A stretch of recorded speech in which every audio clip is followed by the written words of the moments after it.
जी दोस्तों, नमस्कार, अभिवादन। 2 दिन पहले की बात है कि जब मेजर गौरव आर्या ने एक टेलीविज़न प्रोग्राम में बात करते हुए ये कहा कि अगर बलूचिस्तान कभी आज़ाद होता है, तो ये ख्वाहिश होगी हम लोगों की, यानी मेजर गौरव आर्या की या देश में बहुत से लोगों की, उनकी ये ख्वाहिश होगी, उनकी डिज़ायर होगी, ये उनकी इच्छा होगी कि वो बलूचिस्तान से मारंग बलूच को हमारे रिपब्लिक डे पर, यानी कि 26 जनवरी के दिन जो हमारा फंक्शन होता है देश में, जहाँ परेड निकलती है हमारी लाल किले पर, कि उनको वहाँ पर चीफ गेस्ट के तौर पर बुलाया जाए। उनका मायने ये था कि अगर ऐसा कुछ होता है तो in all probability Marang Baloch will be the prime minister of Balochistan और president of the Balochistan, and she will be invited as head of state. ये उनके कहने का तात्पर्य था, मगर ये सिवाय खामख्याली के या इमेजिनेशन के और कुछ नहीं था। उन्होंने सिर्फ अपनी एक विश का इज़हार किया था, अपनी एक इच्छा का इज़हार किया था कि भई अगर, अब ये अगर बहुत बड़ा अगर है ना, अगर बलूचिस्तान आज़ाद होता है, तो अगर अगर बलूचिस्तान आज़ाद होगा तो यू नो आगे बात बढ़ेगी, फिर ये हमारी इच्छा है। ये इच्छा ठीक वैसी ही है दोस्तों, जैसे कि तमाम बलूच दोस्त जो मेरे हैं, वो मुझे बीसियों बार इनविटेशन भेज चुके हैं कि जब भी कभी बलूचिस्तान आज़ाद होगा, तो महेश भाई हम आपको माता के दर्शन के लिए बुलाएँगे। अब मुझे बताइए कि हिंगराज माता की बात हो रही है यहाँ पे। अब आप मुझे बताएँ कि इसके मायने क्या हुए? कि वो भारत की मदद की दरकार कर रहे हैं, या कि मेरा कोई उनकी आज़ादी में रोल होगा? बिल्कुल नहीं। मैं सिवाय यहाँ बैठा हुआ आपके सामने, सिवाय बलूच लोगों की सपोर्ट में अपनी आवाज़ उठाने के या उनके हालात बाहर तक पहुँचाने के, क्योंकि उनके रिस्ट्रिक्शंस हैं, और क्या कर रहा हूँ? और ये भी नौबत इसलिए आ रही है, या शायद हमारे बलूच दोस्तों को मेरे जैसे लोगों की तरफ क्यों देखना पड़ता है, क्योंकि खुद पाकिस्तान के अंदर मौजूद जो तमाम पत्रकार हैं या जो तमाम और दूसरे कमेंटेटर्स हैं, वो उनकी आवाज़ बाहर नहीं निकाल रहे हैं, वो उनकी आवाज़ को बाहर नहीं आने दे रहे हैं, और नतीजा ये कि उनको बाहर की तरफ मुँह करना पड़ रहा है। But beyond that nobody can play a role in that. Okay? तो अब खैर, मगर ये बात इतनी बड़ी है, ये कि रिपब्लिक डे पर डॉक्टर मारंग बलूच का बुलाया जाना। मैं कहता हूँ कि अगर वो बलूचिस्तान नहीं भी आज़ाद होता अभी, एक दिन तो होगा ही, दुनिया कुछ भी कहे, एक दिन तो बलूचिस्तान आज़ाद होगा ही। लेकिन आप ये मानकर चलें कि अगर आज भी डॉक्टर मारंग बलूच को यहाँ बुला लिया जाता है on Republic day as chief guest, मुझे कोई समझाइए ये बात, बुराई क्या है? बुराई क्या है? हम एक आदमी को, एक शख्स को, एक शख्स की जद्दोजहद को ऑनर कर रहे हैं। और ये कहाँ लिखा है और कौन से कानून में लिखा है कि रिपब्लिक डे पर सिर्फ हेड ऑफ स्टेट्स को ही बुलाया जाएगा? है ना? तो भाई मेरे, ये कोई कॉन्स्टिट्यूशनल प्रोविजन तो है नहीं। किसी को भी एज गेस्ट ऑफ ऑनर बुलाया जाता है, एज गेस्ट ऑफ ऑनर उनको भी बुलाया जाता है, आज भी बुलाया जाता है, आने वाली 26 जनवरी को बुलाया जाता है, और गुजरी हुई 26 जनवरी को भी बुलाया जा सकता था। तो there is always a possibility, और हर साल पॉसिबिलिटी 26 जनवरी आती है, हर साल ये पॉसिबिलिटी आती है, आती रहेगी। तो ये कोई दिक्कत नहीं है। लेकिन जो होना होना वही था जो इससे हुआ, और वो ये कि इस पर भी हमारे कमर चीमा साहब को ऑब्जेक्शन हो गया, और उन्होंने अच्छा खासा एक अपना ठोक मारा व्लॉग। मैंने उनको कहा कि डॉक्टर साहब क्यों इस बात को इतनी तूल दे रहे हो, इसमें कोई कोई जब मैंने देखा उनको व्लॉग आया है, मैंने कहा इसमें इतना इंपॉर्टेंस देने की बात नहीं है, ये एक विश है, एक डिजायर है, एक इच्छा है, सबकी इच्छा हो सकती है, जैसे मेरे बलूच दोस्तों की इच्छा है कि मैं आजाद बलूचिस्तान में माता के दर्शन करने आऊँ, माता के दरवाजे पर आऊँ, इसमें क्या मुश्किल है? तो ये विश तो कभी भी हो सकती है। ज़ाहिर है आज मैं बलूचिस्तान नहीं जा सकता हूँ। आज मैं चाहूँ तो भी हिंगराज माता के दर्शन के लिए नहीं जा सकता हूँ। भई बलूचिस्तान में किसी पाकिस्तानी का भी जाने में मुश्किल है। तो आप ज़रा कल्पना कीजिए कि मेरे जैसे ही क्या बिसात। तो ऐसे में इतना उछलने की, इसमें चुनने लगने जैसी तो कोई बात थी ही नहीं। मगर चुनने लगे, है ना? चुनने लगे, जे फैक्टर आया, और वो इस तरह से आया।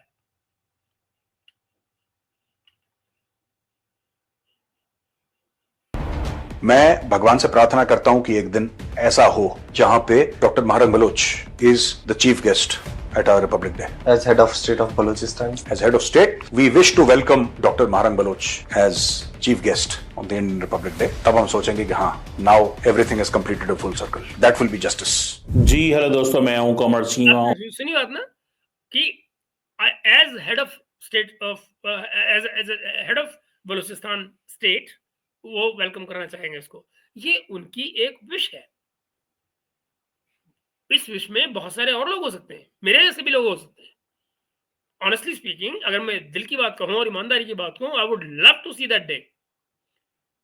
द वेरी फैक्ट कि डॉक्टर मोहरंग बलोच इंडिया आए, गवर्नमेंट के गेस्ट के तौर पर आए, हमारे मेहमान के तौर पे आए, I will be very very happy. Why not? उस शख्स की अपनी एक पर्सनैलिटी है, उसने अपनी एक डेमोक्रेटिक जद्दोजहद जारी कर रखी हुई है. इससे कोई फर्क नहीं पड़ता है कोई उसको ये कहता है कि वो टेररिस्ट की बेटी है या क्या है. No, she is proud daughter of a human right activist. अब ह्यूमन राइट एक्टिविस्ट को कुछ लोग पाकिस्तान में टेररिस्ट कहते हैं. There problem, it's nobody's problem on earth. और जितने कॉन्फिडेंस से वो कहते हैं कि बलूचिस्तान कभी आजाद नहीं होगा, उतने ही कॉन्फिडेंस से मैं कहता हूं, या उससे कहीं ज्यादा कॉन्फिडेंस से मैं कहता हूं, होगा. और जरूर होगा, जरूर होगा. मैं तो यहां तक कहने के लिए तैयार हूं, मेरे लाइफ टाइम में होगा. आगे देखते हैं जी. हमारे चीमा साहब क्या कह रहे हैं आज? उम्मीद है आप लोग ठीक होंगे. दोस्तों, 2 दिन पहले की बात है या 4 दिन पहले की बात होगी कि भारत के अंदर मेजर गौरव आर्या ने एक बात की कि हम महरंग बलोच को भारत के रिपब्लिक डे पे चीफ गेस्ट बुलाना चाहते हैं. अच्छा, ये हम कौन है? हम बुलाना चाहते हैं मतलब क्या भारत सरकार बुलाना चाह रही है? क्या मोदी जी ने बात कही है? भारत के डिफेंस मिनिस्ट्री ने बात कही है?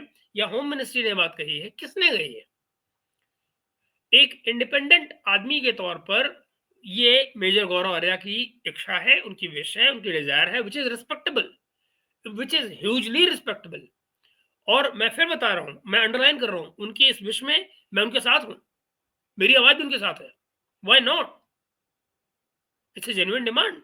सो दोस्तों, मगर उस एक सीधी विश को क्या क्या रंग दिए जा रहे हैं, आइए देखते हैं. बुलाएंगे जब बलूचिस्तान आज़ाद हो जाएगा.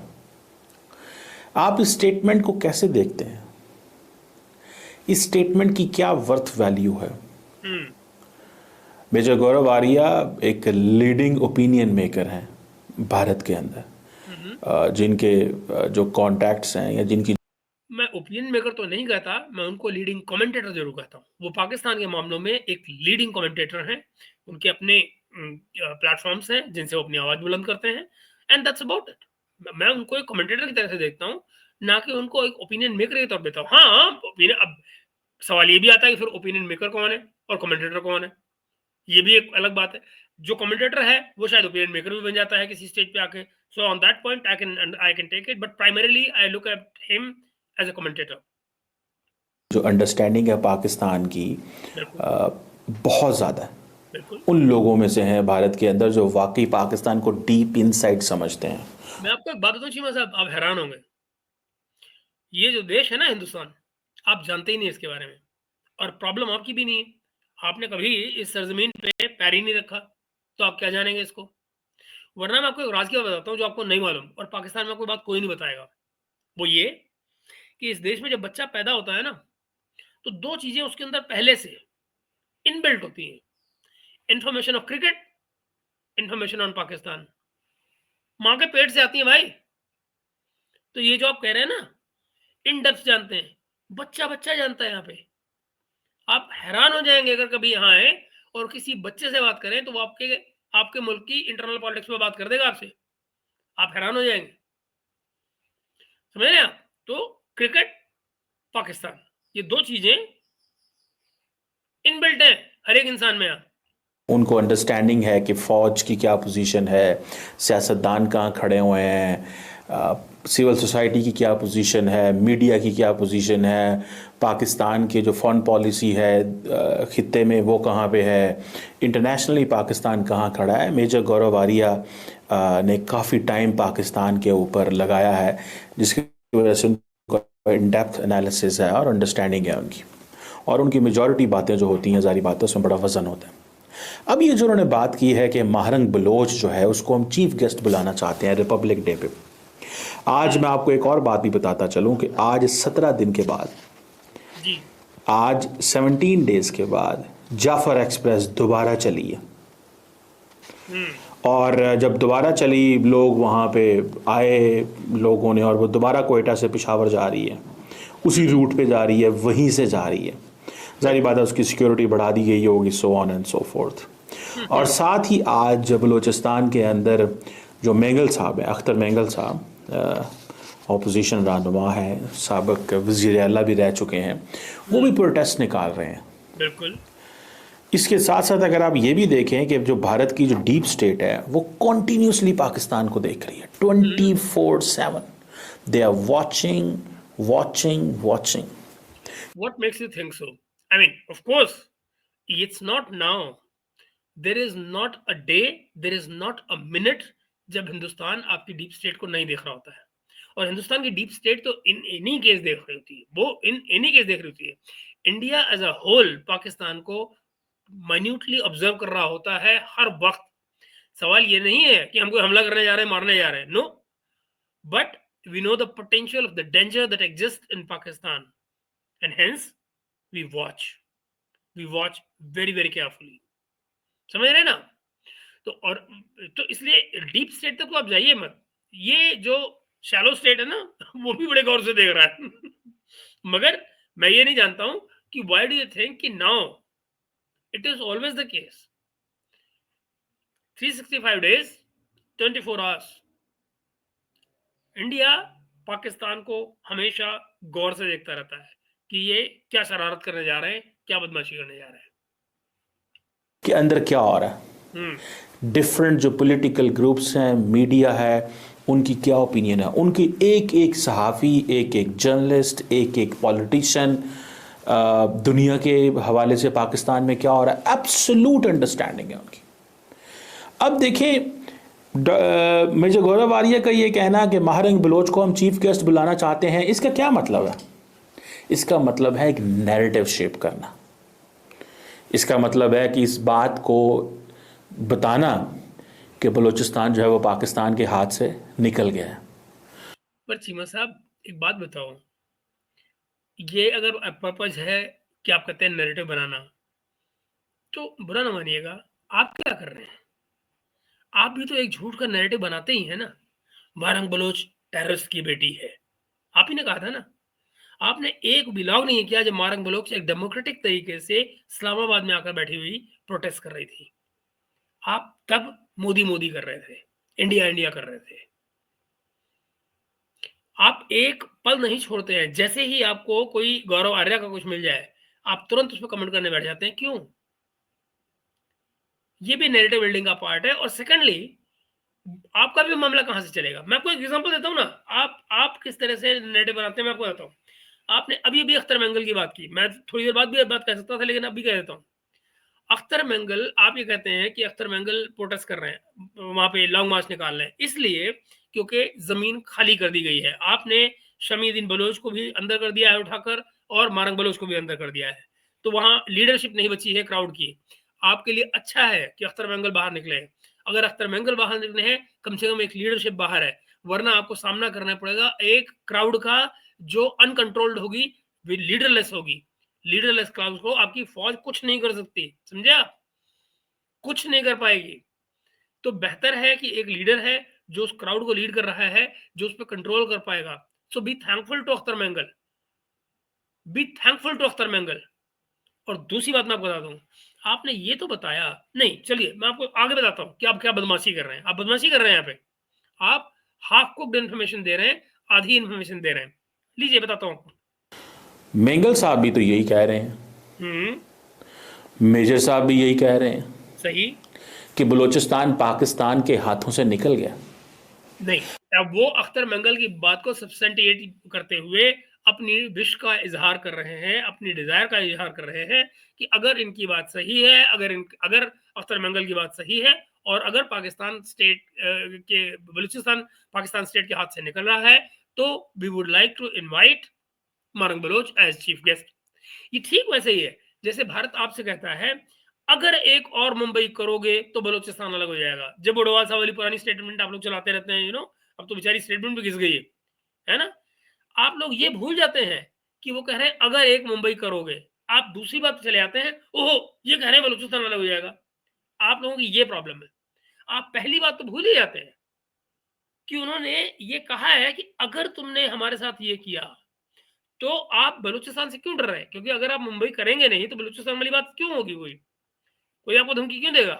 लेकिन उनका कहना ये है कि अगर आप मुंबई कर रहे होंगे, तो आपके साथ बलूचिस्तान हो सकता है। You getting my point? तो आप ये तो साफ-साफ भूल जाते हैं ना कि बॉम्बे की भी बात कही गई थी कि अगर दूसरा मुंबई जैसी वारदात आप करेंगे तो। मगर आप फोकस कहाँ करते हैं? बलूचिस्तान अलग हो जाएगा। ये प्रॉब्लम है आपकी। एनीवे आगे देखिए, फिर आपको बताता हूँ कि आप कहाँ झूठ बोल रहे हैं। आज जो बुगटी ट्राइब है, बुगटी ट्राइब, दोस्तों ये जो आगे खड़े हुए हैं माइक लेकर, ये हैं अख्तर मैंगल। ये बलूचिस्तान के चीफ मिनिस्टर रहे पहले, और अभी इलेक्शन जीते हुए मेंबर पार्लियामेंट के मेंबर है नेशनल असेंबली के। और इमरान खान की रिजीम में भी ये वहां पे रहे थे, उनकी पार्टी को सपोर्ट कर रहे थे। पीडीएम में जब बनी शहबाज शरीफ की पहली बार, उसको ही सपोर्ट कर रहे थे। और दोनों जगहों से ये इसीलिए इस्तीफा देके बाहर आ गए, क्योंकि इनकी इनकी बात कोई भी, दोनों ही सरकारों में से कोई भी नहीं सुन रहा था। जबकि इनको लिया गया था ये कह के सपोर्ट में कि भाई हम आपकी बात सुनेंगे, बलूचिस्तान की बात सुनेंगे। ये वो अख्तर मैंगल है जो मारंग बलोच के जाते ही सामने खड़े हुए हैं उस स्पेस को फिलअप करने के लिए, ताकि मूवमेंट कमजोर ना हो। उसके सरदार ने, उनका जो स्टेटमेंट आया, वो यही कहा कि हम महारंग बलोच के साथ हैं और बलोच यकजहती कौंसिल के साथ हैं, और हम हुकूमत की तमाम जो पॉलिसीज़ हैं उसको रिजेक्ट करते हैं। मेंगल वो क्यों कह रहे हैं? वो इसलिए कह रहे हैं क्योंकि ये बुगती ट्राइब के ही लीडर थे, अकबर बुगती, जिनको आप लोगों ने मारा था पहाड़ों में। आपके उस महान यू नो लीडर, क्या नाम था उसका, मुशर्रफ, उसने मारा था। ठीक है ना? उसके वो दिन और आज का दिन है। आपके यहाँ इंसर्जेंसी जो बलूचिस्तान की है वो खत्म नहीं हुई और खत्म होगी नहीं।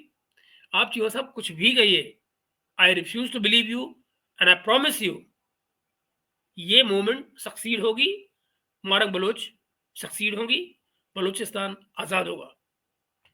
साहब भी यही कह रहे हैं कि हम हुकूमत की पॉलिसीज़ को रिजेक्ट करते हैं और ये नैरेटिव बनाते हैं हुकूमत नाकाम। बुगटी साहब भी, जो बुगटी ट्राइब के लीडर हैं, वो भी यही कह रहे हैं।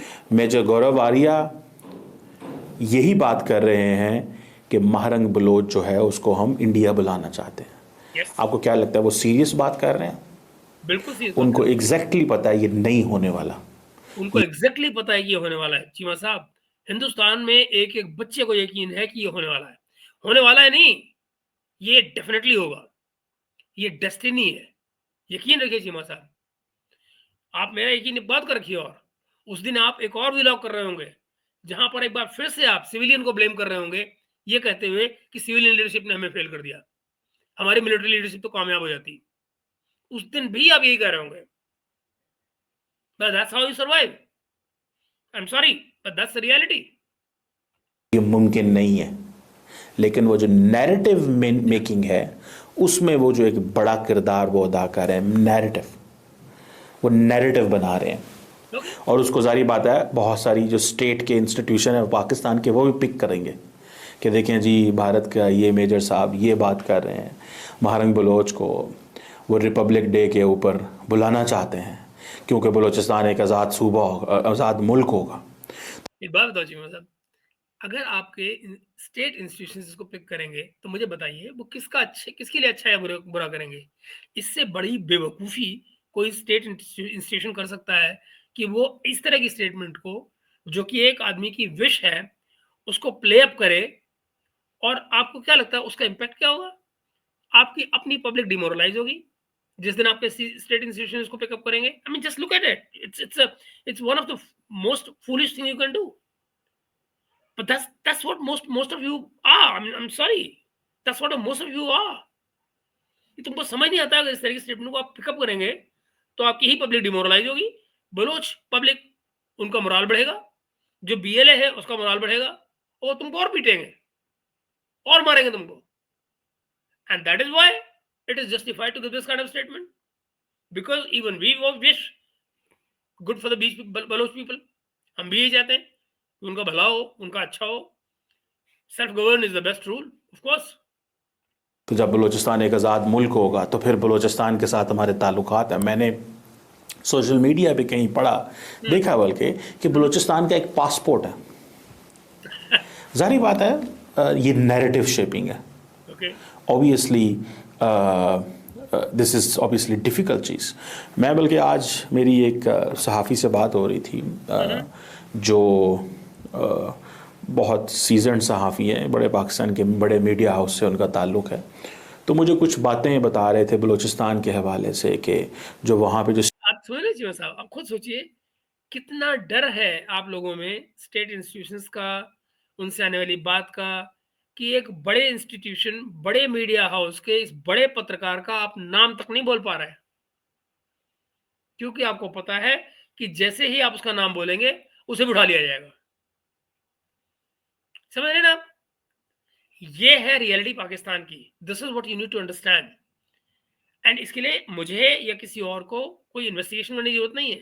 आपकी बात का जो तरीका है, जो प्रेजेंटेशन है, वो बता रही है कि रियलिटी क्या है। सिविल ब्यूरोक्रेसी है वो एक और तरह की बात करती है, जो मिलिट्री ब्यूरोक्रेसी है वो और तरह की बात करती है। और अगर ये देखा जाए कि जो सिविल ब्यूरोक्रेसी बात कर रही है वो थोड़ी सख्त बात करती है, इस सेंस में कि हमें शायद अंदाज़ा नहीं है चीज़ें किस तरह इस खित्ते के अंदर शेप हो रही हैं, या चीज़ें बलूचिस्तान के अंदर किस तरह जो हैं वो शेप हो रही हैं। दिस इज़ व्हाट जो सिविल ब्यूरोक्रेसी बात करती है। जो मिलिट्री ब्यूरोक्रेसी बात करती है वो ये कहती है कि हम मैनेज कर लेंगे, हमें पता है क्या करना है, हम देख लेंगे। लेकिन साल से मैनेज कर नहीं पाए। 70 ईयर्स बीन चीमा साहब, 70 ईयर्स। हमें पता है क्या हो रहा है, हम मैनेज कर लेंगे। ये तो वो बांग्लादेश के लिए भी कह रहे थे। मैनेज हो गया था क्या? नहीं हुआ ना। केपी में क्यों नहीं मैनेज हो रहा आपसे? केपी में नहीं मैनेज हो रहा ना। हमारा और आपका कॉमन दोस्त एजाज सैयद, वो अपने टॉक शॉक में कह रहा है कि डेरा गाजी खां में बिना उनकी इंसर्जेंस की परमिशन के कोई गवर्नमेंट ऑफिसर जो है बाहर नहीं निकल सकता नाइट में, और दिन में ऑफिस नहीं जा रहा है। और जाना होता है तो पहले इंसर्जेंस को बताता है कि भाई मुझे इतने बजे यहाँ से यहाँ तक जाना है। आप जरा सोचिए ना। और आप मुझसे क्या अभी अभी आपने वीडियो में क्या कह रहे हैं कि कोई 1 इंच पे कब्जा नहीं है। तो भाई टीटीपी के गवर्नर क्या कर रहे हैं केपी में? टीटीपी ने अपने गवर्नर लगाए हुए हैं। आपके पॉलिटिशियन भत्ता देके जिंदा है उनको, मंथली पैसा दे रहे हैं उनको, उसके बाद उनको जीने की परमिशन मिलती है। कैसी बातें कर रहे हैं आप? 2 दिन पहले वीडियोस वायरल है, बलोच लड़के जो हैं, जो आर्म्ड हैं, वो वहां उन्होंने हाईवे ब्लॉक कर रखे हैं। आप क्या करें? 1 इंच जमीन पे कहीं कब्जा नहीं है बलूचिस्तान में। I mean utter nonsense sir. आपके कहने से कुछ नहीं होता। ये सोशल मीडिया की दुनिया है, वीडियोस आ चुके हैं, ऑडियोज आ चुकी हैं, लोग बोल चुके हैं। क्या कर रहे हैं आप चीमा साहब? आपकी आवाज कितनी भी तेज हो, आखिरकार आपका वीडियो पहुंच तो 40-50 हजार लोगों तक ही पहुंच रहा है दुनिया में। सारी दुनिया में जब लोग देखते हैं तो 40-50 हजार पे पहुंचता है। मेरा तो कुछ नहीं आता, मेरी मेरी में छोड़िए आप। मैं तो सिर्फ आपको ये समझाने की कोशिश कर रहा हूँ, थिंक अबाउट इट, कि इस सबसे किसका भला होना है? किसी का नहीं। असल जो जंग है वो नैरेटिव की हो रही है। मेंगल साहब, बुगटी साहब, ये सारे के सारे जो नैरेटिव बना रहे हैं वो यही है कि बलूचिस्तान पाकिस्तान के हाथों से निकल चुका है और बलूचिस्तान जो है वो बशीर ज़ेब और बीएलए के हाथ में जा चुका हुआ, और इंडियन डीप स्टेट इन चीज़ों को देख रही है। इंडियन डीप स्टेट को आप छोड़ें, उसको तो आप मारे गोली फिलहाल। मुझे आप खाली ये बताएं चीमा साहब, उसी एजाज सैयद ने एक और जगह अपने टॉक शो में क्या कहा है कि अभी तक 50 लोग, और 50 लोग वो मॉडरेटली खुद कह रहा है कि 50 लोग जिनका रेलवे की लिस्ट में नाम था, अता पता नहीं मिल रहा है कुछ कि वो कहाँ गए हैं हाईजैक होने के बाद ट्रेन के आज तक। समझ रहे हैं आप? और मेरा ये कहना है कि वो 214 जिनको वो ले गए थे, वो कहाँ गए? वो कह रहे हैं हमने मार दिए। आप कह रहे हमने छुड़ा लिए। अच्छा, छुड़ाने वाली बात आपको नहीं, तो झूठ बोल रहे थे। जब वो जो छूट कर आए वो खुद कह रहे हैं हमें बीएलए ने छोड़ा है। आपकी फौज क्या कह रही थी? हमने छुड़ाया है। आई मीन वो जो पोज बनाते हैं ना, ये basically try and understand Cheema साहब। आपने कल देखिए ना आपके यहाँ क्या पास हुआ है। चूंकि आप ये नैरेटिव की बात कर रहे हैं तो आपकी आपकी आईएसपीआर जानते हैं क्या करने जा रही है? वो फिर से मनी मेकिंग करने जा रही है। पूछिए कैसे? वो ड्रामे बनाने जा रही है वो। वो सीरियल बनाने जा रही है, वो ड्रामे बनाने जा रही है, वो गाने बनाने जा रही है, ताकि नैरेटिव चेंज किया जाए। That is how you change narrative, Cheema साहब। That's how your people change narrative. They basically सरकारी पैसे को इन प्रोड्यूसर्स को देंगे, बनवाएंगे, उसमें से अपना कमीशन खाएंगे, पाकिस्तान की पब्लिक टैक्स देती रहेगी, वो अपने घर में जाके एक और, बल्कि शायद कई आसिम सलीम बाजवा पैदा हो जाएंगे। आप समझ रहे हैं ना? बट अगर narrative building, serial making, you know serial making, drama making, song making का नाम है, गॉड हेल्प यू।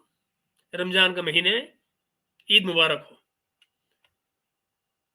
चलिए आगे देखते हैं। और वो इन नैरेटिव्स में मजीद फिर इन्वेस्टमेंट करती है, मेंगल साहब के नैरेटिव को प्रमोट करते हैं, बिकॉज मेंगल साहब का जो नैरेटिव है, देखें इंडियन डीप स्टेट का जो ताल्लुक है ना, वो पाकिस्तान की हुकूमत से कोई उनको हमदर्दी होगी, ना महारंग बलोच से हमदर्दी होगी, ना उनको किसी और से हमदर्दी होगी, उनको हमदर्दी है अपना इंटरेस्ट। और उन ये चीज़ साहब पता है क्या है? दुनिया बहुत बदल गई है और इंडियन लीडरशिप को आप लोगों की प्रॉब्लम ही यही है, आप समझ ही नहीं पाए कभी। मैं आपको फिर से एनकरेज करूंगा, हालांकि आपने उस टॉपिक पर एक पूरा का पूरा व्लॉग ठोक दिया है, बट मैं जानता हूं कि आपको मेजोरिटी पार्ट उसका समझ ही नहीं आया है, या समझ भी आया है तो आप उसमें बात नहीं करना चाह रहे। वो क्या है? वो है मोदी जी का पॉडकास्ट। मैं आपको इम्प्लोर करूंगा कि आप जाएं और उसको दोबारा से देखें। ये भूल कर देखें कि ये एक इंडिया के प्राइम मिनिस्टर का व्लॉग है, और आप समझिए दुनिया में, वेस्ट में, जिनसे आप पैसे मांगते हैं, जिनसे आप हथियार मांगते हैं, वो उसको सिर पे उठाए बैठे कि ये आदमी क्या कह गया। समझ रहे हैं आप यूट्यूब पर जाएं और जरा उसके बारे में वेस्ट के रिएक्शन देखें कि वेस्ट कैसे देख रहा है उन चीज़ों को।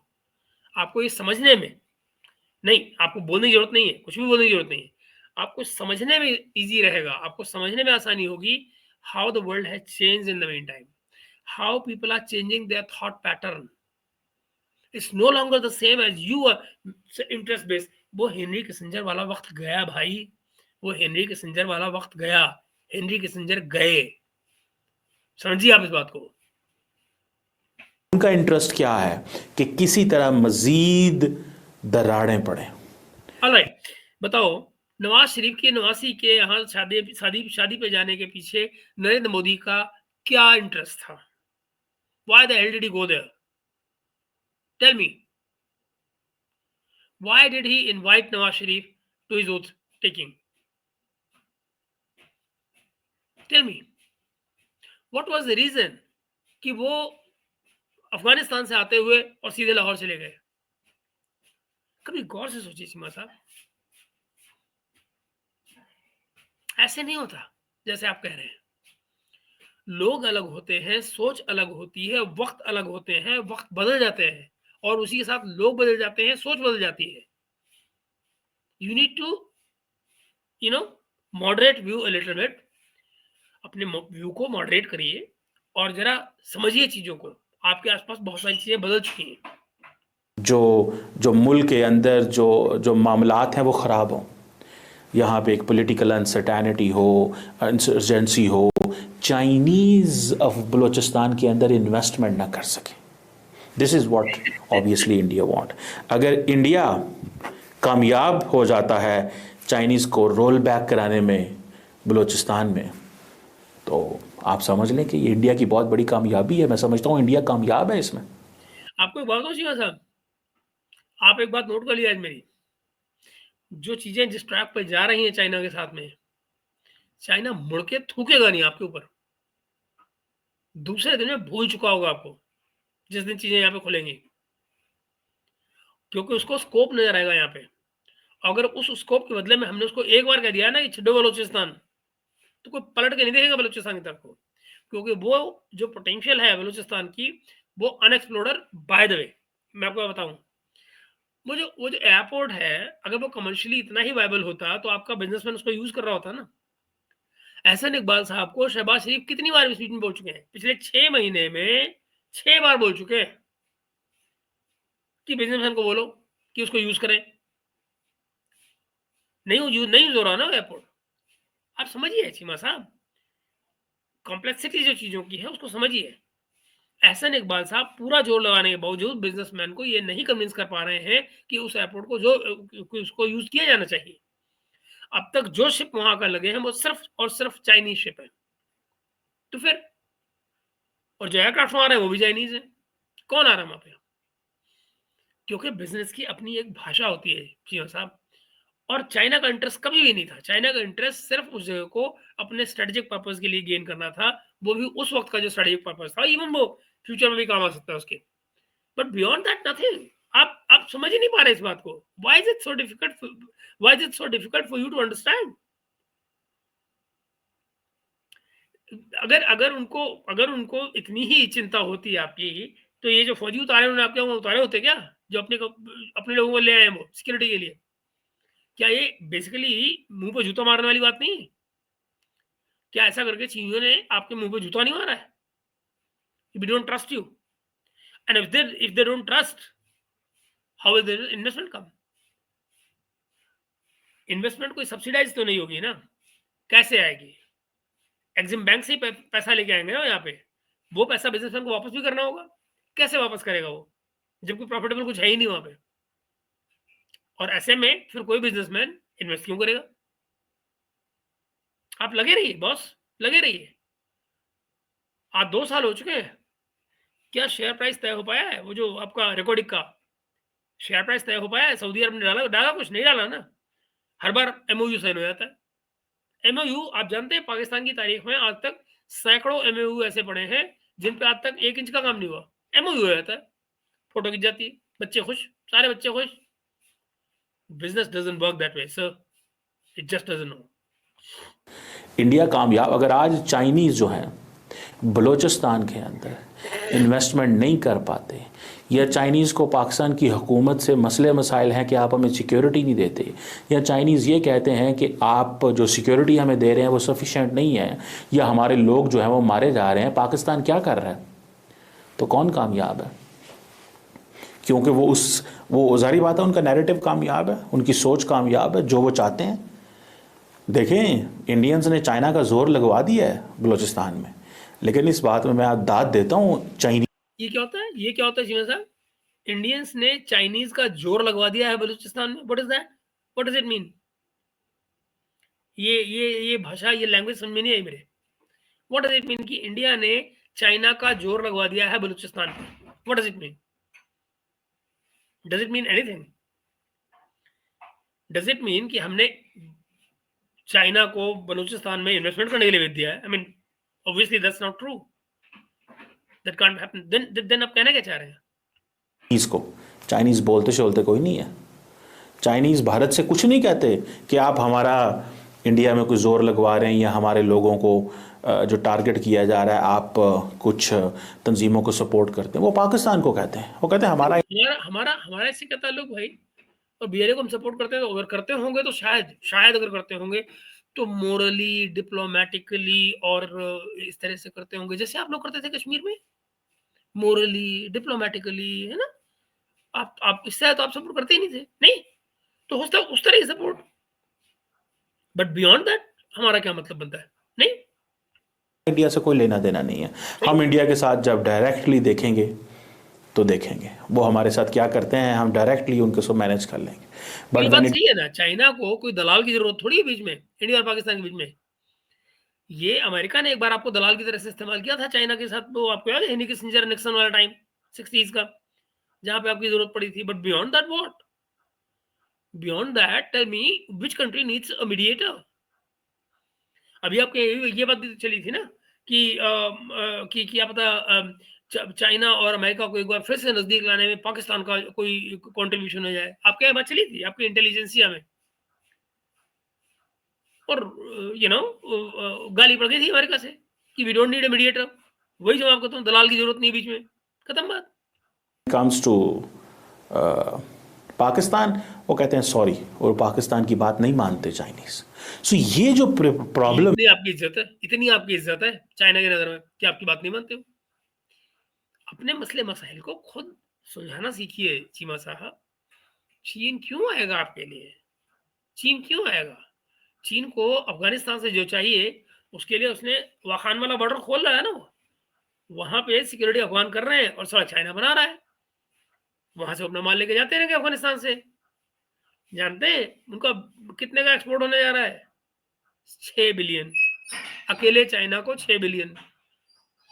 आप समझ रहे हैं ना? 6 बिलियन सिर्फ चाइना को। इंडिया की तो बात ही छोड़ो, वहाँ क्या क्या कुछ अवस्था है वहां से, क्या नहीं। तो इसलिए आप जरा समझिए कि चीजें कहाँ जा रही है। चाइना, ऐसे में चाइना भला आपसे क्यों पंगा लेगा?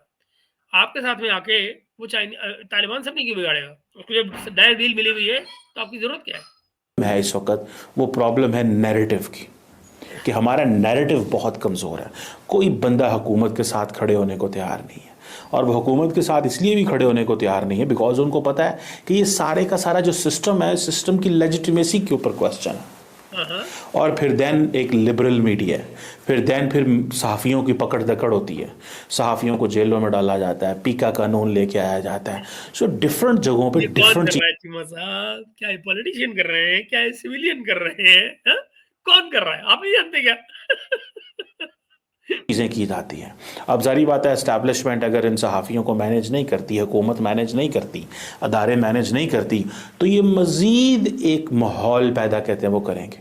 सो कई लोग जो हैं वो खुल खला के तनकीद करते हैं, कई लोग दबे पाँव तनकीद करते हैं, कई लोग तामीरी तनकीद करते हैं, जो है वो एक अच्छी तनकीद करते हैं। सो द क्वेश्चन रिमेन्स कि ये जो नैरेटिव है ये पाकिस्तान के कंट्रोल में नहीं है इस वक्त। साहब कमाल है, आपने गौरव आ रहा है कि तो बहजी पकड़ पकड़ कर ली, उसकी बात पकड़ के आपने व्लॉग भी कर लिया। वो अहमद नूरानी का क्या हुआ यार?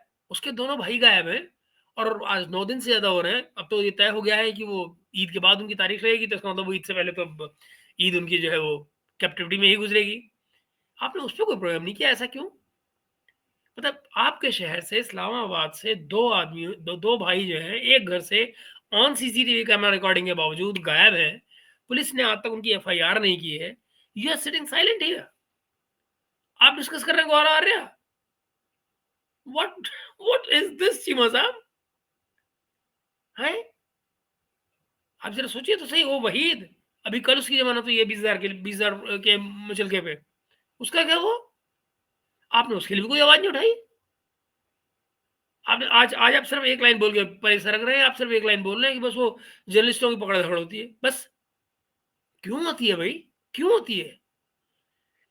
मतलब एक आदमी ने किसी दूसरे जर्नलिस्ट की एक स्टोरी को खाली रीट्वीट कर दिया, शेयर कर दिया, इसके ऊपर। Wow, what a state. अब इसमें मुझे बताइए, सॉफ्ट स्टेट कहां से आ गया? अगर ये हार्ड स्टेट नहीं तो और क्या है? और इस तरह की लड़ाइयों में चीमा साहब कभी भी वायलेंस जो है वो कामयाब हुआ नहीं, कभी नहीं हुआ। करनी हमेशा नेगोशिएशन ही करनी पड़ती हैं। आप लोगों ने मौके लगातार गंवाए हैं। नैरेटिव वही है जो इंडिया के कंट्रोल में है। इंडिया इसमें कामयाब है, इंडिया इसमें लीड ले रहा है नैरेटिव मेकिंग के अंदर। पाकिस्तान को नैरेटिव बनाना नहीं आता, सीधी सी बात। आप क्या कर रहे हैं चीमा साहब? उर्दू में आप कर रहे हैं, अंग्रेजी में आपने कर लिए, बीच बीच में आप करते रहते हैं। मुझे बताओ, नैरेटिव बिल्डिंग और क्या होती है? आप ये भी जानते होंगे कि जो आपके यहाँ कंट्रोल करते हैं नैरेटिव को, उन्होंने लोगों को ये गाइड किया है कि भाई कमर चीमा इज द आइडल, इनको फॉलो करो। और आप एज ए उनके आइडल होते हुए भी नैरेटिव नहीं बिल्डअप बना पा रहे हैं। ये क्या बात हुई? और आपके झूठ वो हर दूसरे रोज पकड़े जाते हैं क्योंकि आप आधा सच बोल रहे होते हैं। इनको पता ही नहीं है नैरेटिव कैसे बनाते हैं। और फौज और हुकूमत और शहबाज शरीफ साहब ये जो नैरेटिव बना रहे हैं वो अपने डोमेस्टिक ऑडियंस के लिए बना रहे हैं। मेरा ख्याल है डोमेस्टिक ऑडियंस के लिए नैरेटिव जो बना रहे हैं वो कोई बिक नहीं रहा, लोग इस पर कोई ट्रस्ट नहीं करते। मैं कैसे करेंगे? झूठ पे कौन ट्रस्ट करता है जी साहब? झूठ पे कौन ट्रस्ट करता है क्या? आपको आज छोटी सी बात बताता हूँ। पाकिस्तान के बड़ी वज़ीर बताओ। आज़म जब जाते हैं बलूचिस्तान, तो आपको पता है कितनी देर के लिए जाते हैं? 6 घंटे के लिए, 8 घंटे के लिए, 4 घंटे के लिए। पाकिस्तान के वज़ीर आज़म एक रात भी रहना बलूचिस्तान में पसंद नहीं करते। आपके मिलिट्री के चीफ ने, आसिम मुनीर ने, कितनी रातें बिताई हैं भैया बलूचिस्तान में? कितनी रातें बिताई हैं? सिक्योरिटी का इलाका है, वो सिक्योरिटी के चीफ हैं अपनी आर्मी के, उनको तो बड़ा कॉन्फिडेंस होगा अपने ऊपर। तो बताओ कितने हफ्ते गुजार दिए उन्होंने बलूचिस्तान में रहते हुए? एक रात. And forget other thing. Forget the Pakistani Prime Minister is going in Lasbela, he's going in Khuzdar, he's going in. साहब गोइंग इन नहीं होता, गोइंग टू होता है. गोइंग इन नहीं होता, इन होता है जैसे मटके में जाना, है ना, किसी चीज के अंदर जाना. इन नहीं जा रहे, वो टू जा रहे हैं. गोइंग टू, गोइंग इन नहीं. क्या कर रहे हो चीमा साहब? Gwadar, he's going in Turbat. Going The Pakistani Prime Minister doesn't like to go there. वो कहता मैंने वहां अब बोला ना आपने, doesn't like to go there, to go there ऐसे ही बोलना होता है. He is going to Turbat, he is going to Balochistan, ना कि he is going in Balochistan. ऐसे नहीं होता, गंदी बात. कि क्या करना है, मेरा बंदा ही नहीं है. वो इस्लामाबाद से उठते हैं, एक ही सूट पहनते हैं, एक सूट पहनते हैं. उसी सूट के अंदर वो पहन के 2 घंटे 1.5 घंटे की फ़्लाइट लेके मीटिंग अटेंड करके 4 घंटे की वापस उसी जहाज़ से वापस आ जाते हैं. इतनी इसको जब आप लोगों को प्यार आता है उस पे, इसी प्राइम मिनिस्टर पे जब आपको प्यार आता है तो आप उसको शहबाज स्पीड कहते हैं. क्या कहते हैं? शहबाज स्पीड. कि कितनी जल्दी गया, अपना काम करके वापस आ गया, अगले काम में लग गया, है नहीं. मगर जब आपको उसे क्रिटिसाइज करना होता है तो इसी आदमी को आप कहते हैं, अरे एक सूट पहन के गया और कपड़े नहीं उतारे. मुझे क्या पता वही सूट पहन के गया या कपड़े उतारे नहीं उतारे. लेकिन ये कोई तरीका नहीं है इस पे कमेंट करने का. ये वन डे ट्रिप के ज़रिए हम बलूचिस्तान को मैनेज करना चाहते हैं. वन डे ट्रिप के ज़रिए बलूचिस्तान मैनेज नहीं होगा. ये प्राइम मिनिस्टर का काम नहीं है मैनेज करना. प्राइम मिनिस्टर पॉलिटिकल डिस्कोर्स करता है, सिक्योरिटी देखना उन इदारों का काम है जो सिक्योरिटी देखते हैं. पर मुश्किल क्या है, बलूचिस्तान में प्राइम मिनिस्टर का कोई हक ही नहीं. He is nobody there, nor is the chief minister there. वहां जो कुछ भी होना है वो फौज नहीं करना है, और चीफ मिनिस्टर भी जो करता है वो वही करता है जो फौज कहती है. ये जो नैरेटिव मेजर गौरवारिया और मेंगल साहब और बुगटी साहब और जो बाकी लोग बना रहे हैं, क्या आपका लगता है ये वन डे ट्रिप वाला नैरेटिव आपके से नैरेटिव खत्म हो जाएगा? आपको रियली लगता है कि वो शहबाज शरीफ वहां नैरेटिव खत्म करने गया था? नैरेटिव खत्म करने के लिए आईएसपीआर काम पे लग गया है. वो सीरियल बनाने जा रहा है, एपिसोड्स बनाने जा रहा है, ड्रामे बनाने जा रहा है, गाने बनाने जा रहा है. कल का है भाई एजेंडा, ये मैं बता रहा हूँ आपको, मानो इस बात को. बाय द वे चीमा साहब, चूंकि आप फॉरेन अफेयर्स में बड़ा इंटरेस्ट लेते हैं तो हो सकता है आपको इन चीजों में इंटरेस्ट ना पड़ता हो. मैं आपको एक और जानकारी दे दूं. चलिए, क्या जानकारी दे रहा हूं आपको. अभी जब सऊदी अरब वहां गए थे आपके prime minister, along with finance minister Maryam Nawaz, ये वो एमबीएस के साथ जो मीटिंग्स हुई थी, जरा इनसे पूछना कि इनको कहा क्या गया है करने के लिए.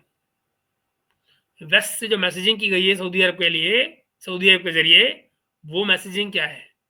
मेरे पास वो पॉइंट मौजूद है, आप भी जरा सोचिएगा इसके बारे में. फिर आपको जियोपॉलिटिकल रियलिटी का आभास होगा कि दरअसल हो क्या रहा है. सवाल ही पैदा नहीं होता. वहाँ जाके बैठना पड़ेगा, वहाँ जाके अपनी कुर्सी जमानी पड़ेगी.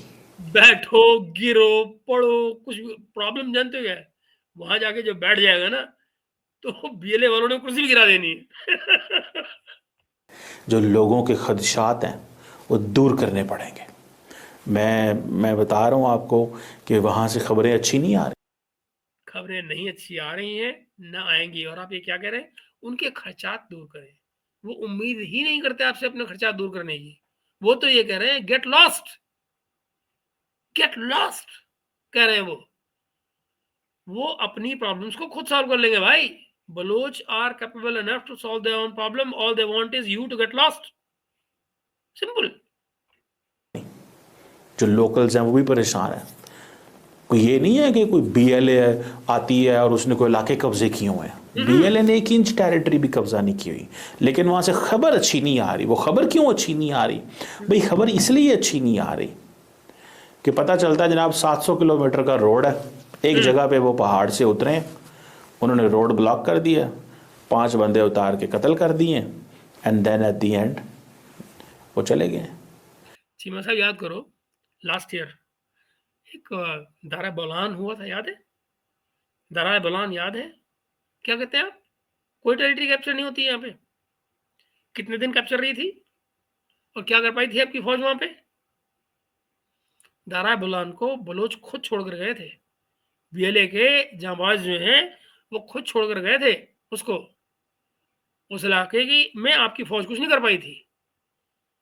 और अभी भी दरावन बोलान से कौन-सा दूर था? ये जो ट्रेन एक्सीडेंट हुआ कहाँ हुआ है? बोलान में ही तो है। आप कुछ नहीं कर पा रहे हैं।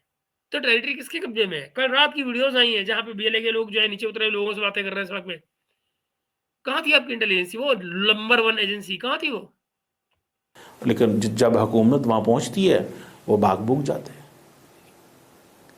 अब इस सिचुएशन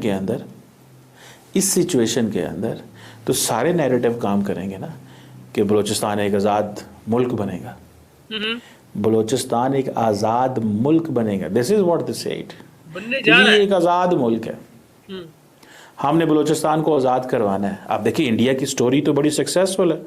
वो कहते हैं हमने बांग्लादेश आज़ाद नहीं करवाया था। क्या हमने बांग्लादेश आज़ाद नहीं करवाया था?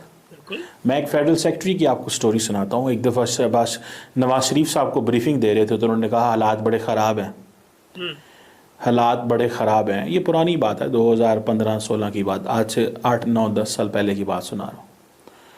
तो उन्होंने कहा जी हालात बड़े ख़राब हैं। उन्होंने कहा जी शायद बांग्लादेश वाले हालात बन रहे हैं, क्योंकि फिर फ़ौज का कहना यह है कि जी वहाँ तो हम पहुँच नहीं सकते थे, हमारे लिए एयर ब्लॉकेट कर दिया गया था, ये कर दिया गया था, वो कर दिया गया था। तो आज ये भी बातें हो रही हैं कि शायद इस तरह के हालात ख़राब हों कि यूएन और राइट्स बॉडीज़, यूएन ये कह सकता है या इस तरह के ग्लोबल बॉडीज़ या मुल्क ये कह सकते हैं कि ये जो पाकिस्तान के ऊपर टेरिटरी है, आप कोयटा से जहाज़ उड़ा के आप गवादर भी नहीं पहुंच सकते शायद।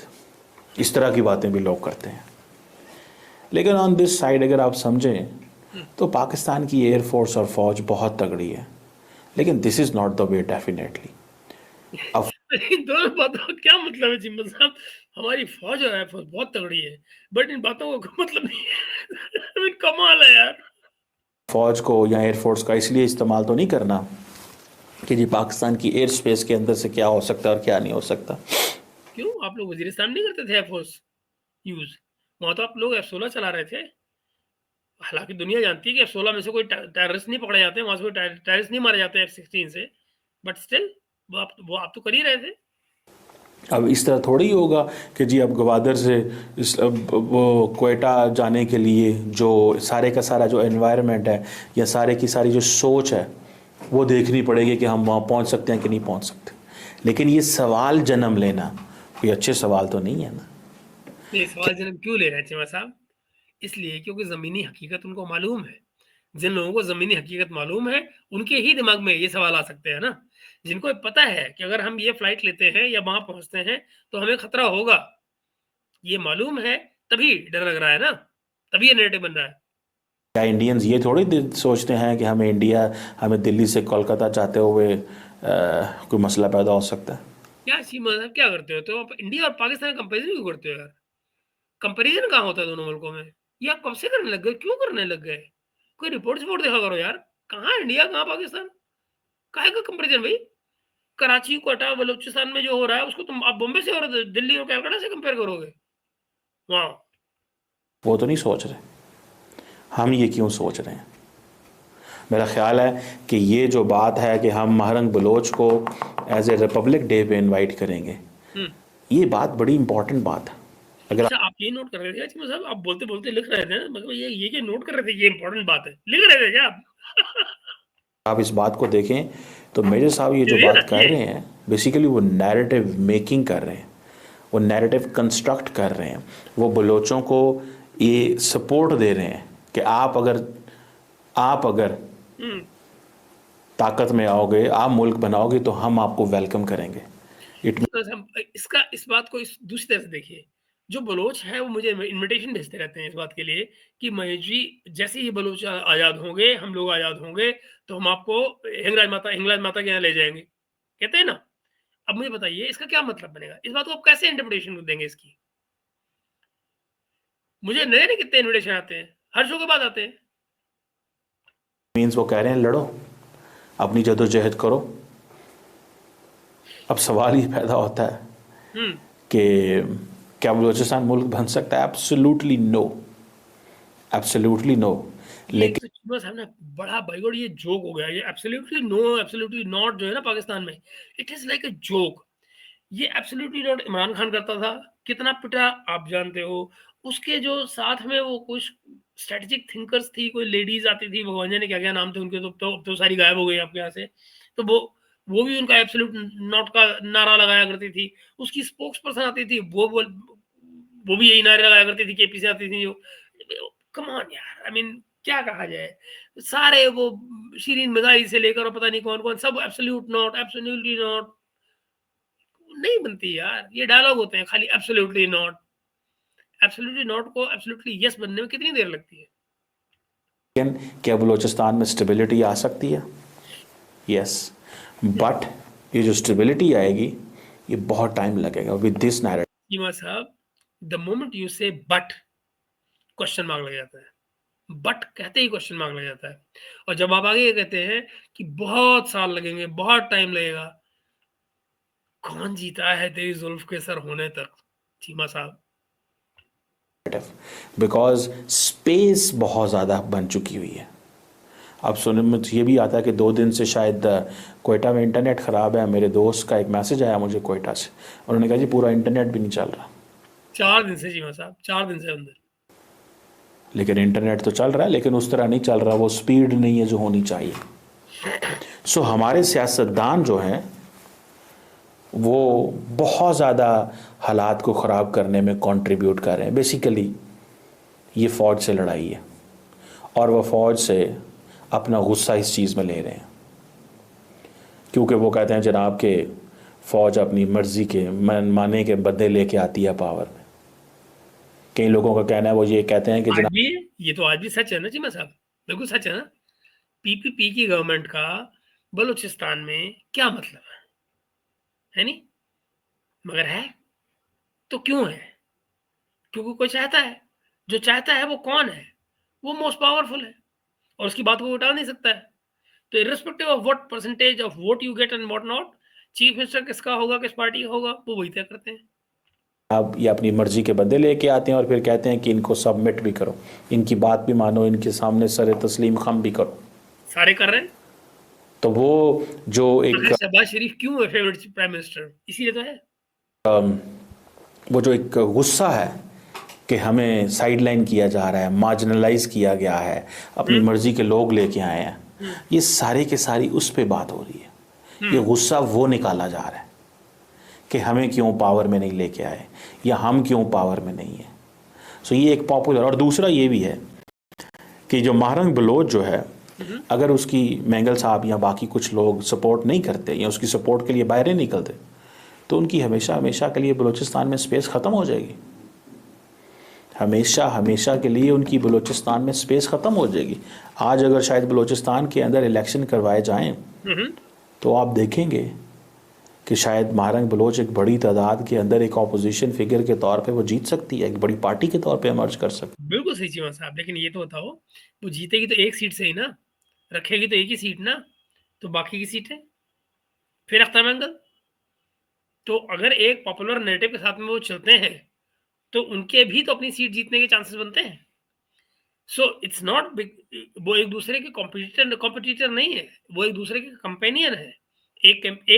एक मिशन में कंपेनियन है वो एक दूसरे के, जिसके नतीजे में उनका पॉलिटिकल फ्यूचर भी उनको सपोर्ट करता है या उनको सपोर्ट मिलती है उनके पॉलिटिकल करियर को। ख़ासतौर पे बलोच एरियाज़ के अंदर तो 100% इमर्ज कर सकती है, 100% इमर्ज कर सकती है। सो यहाँ पे हमें, और ये भी याद रखिए, ये वही अख्तर मंगल है जिसकी ट्वीट को जिस दिन आपके यहाँ हाईजैक हुआ था ट्रेन, आप ये देखिए उस दिन से जो उनकी 2 बार ट्वीट्स उन्होंने की हैं और वो दोनों आपके यहाँ वायरल हुई हैं। लोगों ने अप्रिशिएट किया उनकी ट्वीट्स को। लोगों ने उनकी ट्वीट्स को अप्रिशिएट किया है। आपकी आपकी एस्टेब्लिशमेंट उसको समझे ना समझे, पॉलिटिकल क्लास ने उसको बार-बार ये कहा है कि ही इज़ राइट। तो बेसिकली आपका ये कहना कि उनकी पॉलिटिकल स्पेस खत्म हो जाएगी इसलिए वो आगे आए हैं, it is utter nonsense. It doesn't make any sense to anybody. अपनी सपोर्ट चाहिए, अपने पॉलिटिशियंस को खड़े होने की ज़रूरत है रियासत के साथ, स्टेट के साथ। This is not a time लड़ने का। हाँ, हाँ, एंड रियासत क्या होती है चीमा साहब? Are the politicians not part of the government, is not part of रियासत? क्या वो स्टेट का पार्ट नहीं है गवर्नमेंट? क्या इसीलिए ये कहना सही होगा कि पाकिस्तान में आप जैसे दोस्त जो हैं, वो दरअसल फ़ौज को ही स्टेट कहते हैं? का वक्त नहीं है ये आपस में झगड़ने का वक्त नहीं है। ये जो वक्त है, ये वक्त बैठने का है। आप देखें, ये जो पाकिस्तान का जितना भी सोशल मीडिया है, ट्विटर, फेसबुक, ये जो चीज़ें हैं, आप क्या समझते हैं यार? फेसबुक और ट्विटर और इंस्टाग्राम एंड टिकटॉक और ये बहुत सारी चीज़ों में क्या आपका ख्याल है पेनिट्रेशन नहीं है? तो आप ये बताओ, इसीलिए तो आपने ट्विटर बंद कर दिया है ना, आप फेसबुक भी बंद कर दो। और आप मुझसे बेहतर जानते हैं चीमा साहब, ट्वीट तो आप भी करते हैं। कैसे करते हैं? वीपीएन तो हर यूज़ करने वाले के पास बचा हुआ है ना पाकिस्तान में। फिर 100% इवन पेनिट्रेशन। इवन आपका प्राइम मिनिस्टर तक ट्वीट करता है। उसको तो ये भी शर्म नहीं आती कि मैंने इंटरनेट बंद करवा रखा है, अपने ही सिग्नेचर से। खुद बंद करवा के खुद ट्वीट भी कर रहा है। कमाल है यार। 100% पेनिट्रेशन, 100% पेनिट्रेशन है, लेकिन हमें समझ नहीं है। बस आपको थिएटर में होना चाहिए था, आप बहुत अच्छी एक्टिंग करते हो। और जारी बात है, ऑन ग्राउंड सिचुएशन भी तो ऐसी है। मेजर गौरव साहब हमें तो नहीं ये बातें कर रहे कि हम महारंग बलोच को चीफ गेस्ट बनाएंगे, बिकॉज उनको पता है दराड़ तो ऑलरेडी मौजूद है। उस दराड़ के अंदर लोगों को ये एहसास दिलाया जाए कि तुम आज़ादी के बहुत करीब हो, तुम आज़ादी। मेजर गौरव आर्या को एक बेनिफिट और है, उनको आप जैसे दोस्त मिले हुए हैं एज कमेंटेटर, जो उनकी बात को इतना हाइप कर रहे हैं पाकिस्तान में, जिसकी कोई जरूरत नहीं थी, मगर you are doing our job. Thank you very much Cheema साहब। के बहुत करीब, और लोगों को भी वहाँ पर पता कि ऐसी कोई बात नहीं है, कोई आज़ादी, कोई कुछ नहीं है। जिस दिन बीएलए के लोग, चीमा साहब, आपका कोई एक पॉलिटिकल लीडर जाकर पाकिस्तान की बलूचिस्तान की सड़कों पे निकल के 200 लोग इकट्ठे कर सकता है क्या? अकेला निकल के 200 लोग इकट्ठे कर सकता है क्या? निकाल के दिखाओ। मारंग बलोच बाहर निकलती है, हजारों की भीड़ चलती है उसके पीछे। अख्तर मंगल के साथ कैसे चल रहा है? अच्छा, और चलिए मैं आपको एक सर बताऊं, आप जो जो आप झूठ बोल कर आ रहे हैं, आपने ये तो बताया कि अख्तर मंगल लॉन्ग मार्च कर रहे हैं, वध से क्वेटा तक। जो बात आपने नहीं बताई मैं बताता हूँ दोस्तों। आज इनके लोगों ने, यानी वो लोग जो नहीं चाहते हैं कि मारंग बलोच की सपोर्ट में कोई बाहर निकले, उन्होंने एक सुइसाइड बॉम्बर भेजा। सुइसाइड बॉम्बर पहुंच रहा था अख्तर मंगल, जो इस लॉन्ग मार्च को लीड कर रहे हैं, उनके नजदीक।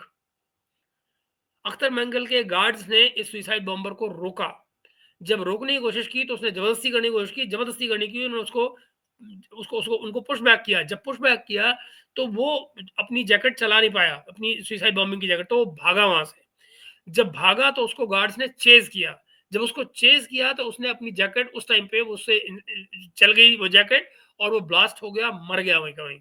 आप इमेजिन कीजिए, आज पाकिस्तान में जो चीमा साहब व्लॉग कर रहे हैं, आज इनके व्लॉग की क्या हालत होती, आज इनके व्लॉग का सब्जेक्ट क्या होता, आज बलूचिस्तान में क्या आग लग रही होती अगर अख्तर मंगल मर गया होता, अगर ये सुइसाइड बॉम्बर सक्सीड हो गया होता। ये लोग इतने बड़े सुइसाइड बॉम्बर हैं खुद, इनकी फौज इतनी बड़ी सुइसाइड बॉम्बर है, इनकी एस्टेब्लिशमेंट इतनी बड़ी सुइसाइड बॉम्बर है कि ये मुल्क का सोचते ही नहीं।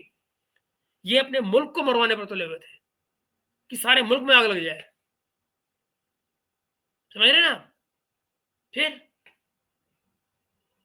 अल्टीमेटली फिर जाते किसके पास हैं? उन्हीं पॉलिटिशियंस के पास। चाहे बेनज़ीर के मरने के बाद जरदारी गोद में आके बैठे थे कि चलो वो, जब उसने वो पाकिस्तान खप्पे करने बैठा था वो जरदारी। अब जरा देखिए ना, आज उसी जरदारी को जिसने पाकिस्तान खप्पे का नारा दिया था, अभी उसने पाकिस्तान जो अभी इसने स्पीच दी है 4 दिन पहले, कैसे पाकिस्तान में उसका मजाक उड़ाया जा रहा है, इंक्लूडिंग फवाद चौधरी। ने कोई टेरिटरी कैप्चर कर ली और वो 24 घंटे से ज़्यादा उस टेरिटरी में बैठे रहे, हाँ, उस इलाके को कंट्रोल कर लिया, हाँ। जारी बात है उस दिन परेशानी होगी। सीमा साहब, आपको क्यों नहीं परेशानी होती है सोचकर कि लास्ट ईयर उन्होंने जो जो दारा बुलान जब किया था, वो क्या था? वो कितने दिन तक चला था? तो ये जो आप 24 घंटे कह रहे हैं, उन्होंने तो कई दिन तक किया था यार। तो उस बात को तो आप बिल्कुल भूल ही गए। लेकिन इस वक्त तो बीएलए जितने भी दहशतगर्द हैं, they are on the run, भाग रहे हैं व्हाट? या भागे हुए हैं। एक्चुअली चीमा साहब गलत कर रहे हो। योर फौज is on the run. They are not going to Balochistan to fight them. उनकी नानी मरी पड़ी है। ये अपनी महफूज पनाहों के अंदर है। लेकिन मुझे सिर्फ इतनी परेशानी है कि हम उन पनाह गाहों को ढूंढ नहीं सकते, या हमें ऐसा पता क्यों चीमा साहब? ये नंबर 1 एजेंसी है, दुनिया में अपने आप को टॉप पे कहती है हम नंबर 1 एजेंसी हैं। काहे की नंबर 1 एजेंसी है? अगर अपने मुल्क के अंदर कुछ नहीं कर सकती है। करती क्या है? कलीमा बलूच को कनाडा में मार देती है, औरतों को मारती है। एक आदमी को स्वीडन में जाके वहाँ की झील में मार देती है। इसको कनाडा की झील में, उसको स्वीडन की झील में। That is what your army does. अच्छा एक बात बताओ चीमा साहब, कभी रिसर्च करना, आप तो पीएचडी के स्टूडेंट रहे, तो आप तो रिसर्च करने में माहिर हैं। ज़रा सोच के बताना या देख के बताना या रिसर्च करके बताना, ये जो आपके फौजी हैं, ये जो इतने सारे मेडल लगाते हैं, ये काहे में जीतते हैं? यार कोई लड़ाई-वड़ाई तो जीती नहीं इन्होंने, काहे में जीत लिए ये? किस बात के लिए? मतलब खुद को ही देते रहते हैं क्या वो मेडल-वेडल? कमाल करते हैं यार। नहीं है वो कहाँ पे, या हमारी टेक्नोलॉजी काम नहीं कर रही। असल में जो बलूचिस्तान की जो टेरिटरी है, जो टेरेन है, that is the perfect for the insurgency. आप बड़ी बड़ी पहाड़ हैं, बड़ी गारें हैं अंदर उन पहाड़ों के। एक बात बताओ चीमा साहब, आप लोगों ने क्या सोच के बलूचिस्तान पे कब्जा किया था? आपने देखा नहीं था कि आप इतने बड़े इलाके को और ये जो टेरेन है इसको कैप्चर करने जा रहे हो, जबरदस्ती इनको कैप्चर करोगे तो यहाँ के लोग रिबल होंगे और वो हमारे खिलाफ इंसर्जेंसी करेंगे, तो हम भला इतने बड़े इलाके को कैसे संभालेंगे? ये सोचा नहीं उस टाइम पे? बस खाली जगह देखी मार ली। मतलब जैसे ओल्ड टेस्टामेंट वाली हालत थी, जो ज़मीन मिल जाए अपनी है, जहाँ पे बैठ गए अपनी हो गई, वो कर रहे हो आप। आप उधर मिसाइल भी नहीं मार सकते उन पहाड़ों के अंदर। तो आप मिसाइल भी मारेंगे तो वो अंदर नहीं जाएगा मिसाइल पहाड़ गार के। सो इस चीज़ को आप देखें कि this is how it is. आप आर्टिलरी बम डाल दीजिए, हैं? तोप मार दीजिए। कारगिल में मार खाई थी ना आप लोगों ने तोपों से ही। भागते हुए थे आप सारे के सारे, नहीं? ये इस तरह चीज़ है।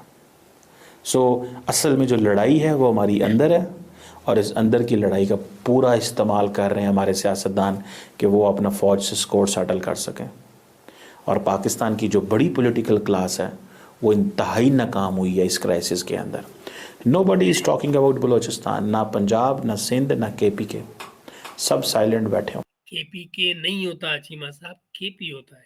KP, Khyber Pakhtunkhwa, KP. ये केपीके क्या होता है? और सब समझते हैं ये फ़ौज का मसला, फ़ौज ही जाने। फ्रैंकली स्पीकिंग, फ्रैंकली तो स्पीकिंग, इसमें फिर फ़ौज के पास क्या लिवरेज रह जाती है?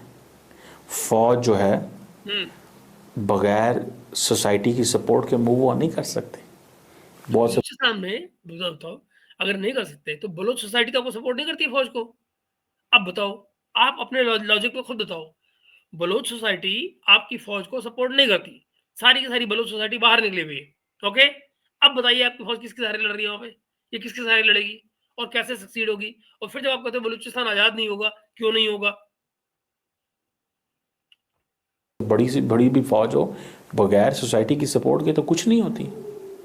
सो मुझे ऐसे लगता है कि ये जो नैरेटिव शेपिंग है, इसमें इस वक्त ये जो बलोच इंसर्जेंसी है वो 200% सक्सेसफुल है, क्योंकि external support in terms of narrative shaping at least आ रही है, इंटरनल सपोर्ट भी मौजूद है, एंड सिंपथीज भी सोसाइटी की मौजूद है उनके साथ। It is not that they like the Baloch militants, it is because they believe. वो लोग कौन है? बीएलए के लोग कौन है? बलोच मिलिटेंट्स कौन है? वो उसी सोसाइटी का पार्ट है भाई मेरे। वो क्यों नहीं लाइक करेंगे? उनके अपने बेटे, उन्हीं के फैमिली मेंबर्स को तो आपने गायब किया है भाई। उन्हीं के मेंबर्स को तो आपने लापता कर रखा है। तो वो उनको क्यों नहीं लाइक करेंगे भाई? क्या कमाल करते हो? आप उनके घर वालों को भी खा जाओगे और वो आपको पसंद करेंगे। नहीं, तुम हारो या जीतो हमें तुमसे प्यार है ना? तुम मारो या काटो हमें तुमसे प्यार है। इस तरह ना? कि जिस अंदाज से ये सेटअप चल रहा है, जिस अंदाज से ये मुल्क चल रहा है, दैट इज़ नॉट राइट। सो ये एक मसला जो है वो इस वक्त बना हुआ है। अब ये जो जाफर एक्सप्रेस आज 18 दिन के बाद चली है, 17 दिन के बाद चली है, आप क्या समझते हैं? इसके पीछे एक ट्रॉमा है, इसके पीछे एक ट्रॉमा है उस ट्रेन ड्राइवर के लिए, उन पैसेंजर्स के लिए, उन फौजियों के लिए, उन लोगों के लिए, उस ट्रैक के लिए, उसके पे जितने शहर हैं उनके लिए। जिसने जाफर एक्सप्रेस पे बैठना है उसके लिए ये मसला है, वो एक ट्रॉमे से गुजरेंगे।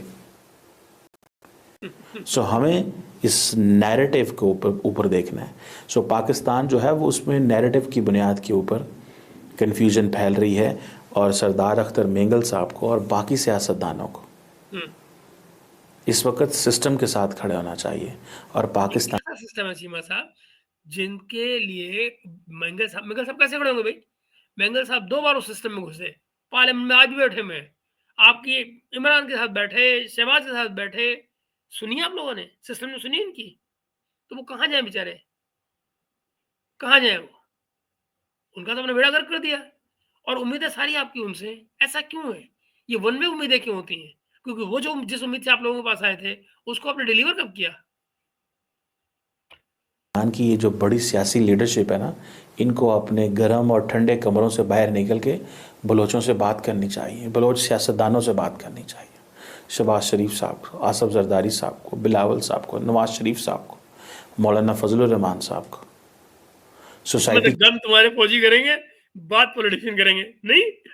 गवर्नमेंट वहाँ पे तुम्हारे फौजी बनवाएँगे, बात यहाँ के पॉलिटिशियन पंजाब वाले करेंगे, है ना? कमाल है। की सपोर्ट आपको याद है परवेज़ इलाही का जो भाई था क्या जो बड़ा वाला भाई है, वो क्या कहता था? याद है?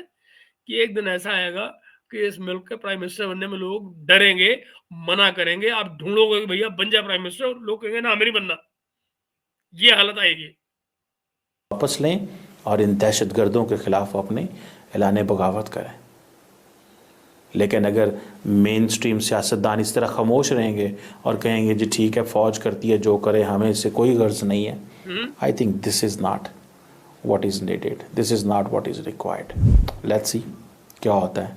और ये ओके दोस्तों, तो ये था कंवर चीमा साहब का आज का नैरेटिव गौरव आर्या के ऊपर। गौरव आर्या की एक स्टेटमेंट ने उनको इतना उद्वेलित कर दिया कि वो पूरा एक व्लॉग करने में बैठ गए। मैंने भी उस पर अपनी कमेंट्री दी है, उम्मीद है आपको पसंद आएगी। आप अपनी राय जरूर दीजिएगा, जो मेरे बलोच दोस्त हैं वो भी बताएं कि ये जो मैं उनको कह रहा हूँ कि भाई अगर वो वो उनको डॉक्टर मारंग बलोच को बुलाने की बात कर रहे हैं, तो ये ठीक वैसे ही है जैसे आप लोग मुझे हिंगलाज माता के दर्शन के लिए बुलाना चाहते हैं। तो ये इसमें बुराई क्या है? और दूसरी बात ये कि ये तो बलूचिस्तान की जो पब्लिक है वो तय करेगी ना कि बलूचिस्तान को कौन रूल करेगा, नारंग बलोच या कोई और, जो भी चाहे, पब्लिक की मर्जी होगी। और उसके बावजूद डॉक्टर मारंग बलोच का जो कंट्रीब्यूशन है बलोच सोसाइटी के लिए, वो खत्म थोड़ी हो जाएगा।